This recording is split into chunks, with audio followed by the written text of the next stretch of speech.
Dyke March is an event that is probably one of the most organic kind of events that you can have. It has been something that has intentionally not been incorporated as a nonprofit, all of those kind of things, to just kind of embrace a very grassroots organization. Anybody who wants to get involved can get involved.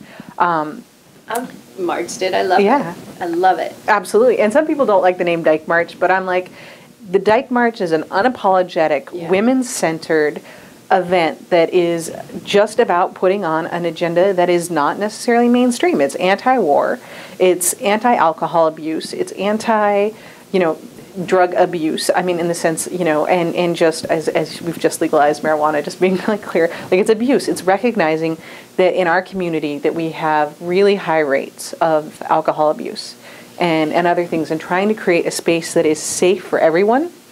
It's outdoors and family friendly and all of these things, but it's very women centered, and we definitely have this aspiration to, until sexism is gone in our society and even within our community, of saying, okay, if you're women identified, queer identified, that's who's on stage, and we struggle with that a little bit every year because why we struggle with it because of the fact that trans men in our community are a big part of the lesbian community.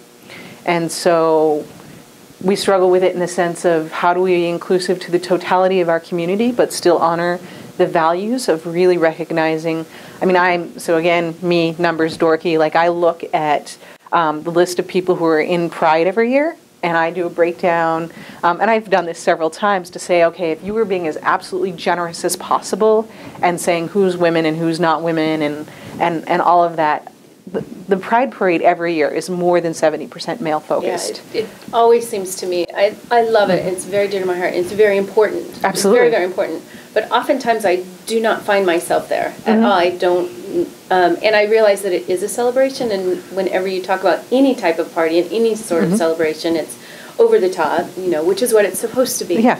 But I oftentimes have a hard time finding myself where I fit in that, and where I show up, and where I get to celebrate who I am as the lesbian that I am in the Seattle area. And I think that's really hard, because I think that finding lesbian space is also really hard. And it's, we are as much a part of the problem as anything. We used to have the Lesbian Resource Center, but we as a community failed to support it strong enough to make sure that it was able to be sustained. And so just trying to find that. And so that's also one of the reasons. Like, I consider the Dyke March a success every year if just one person walks away feeling connected to a resource they didn't know existed.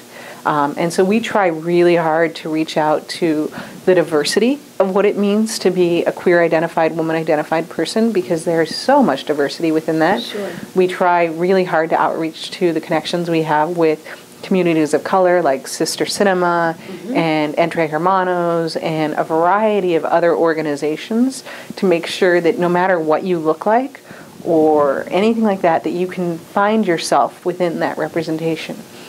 Which is another reason why I think that we stay true to that sort of women-centered, queer-centered idea of the Dyke March, is just because we understand that there is so much diversity within our community that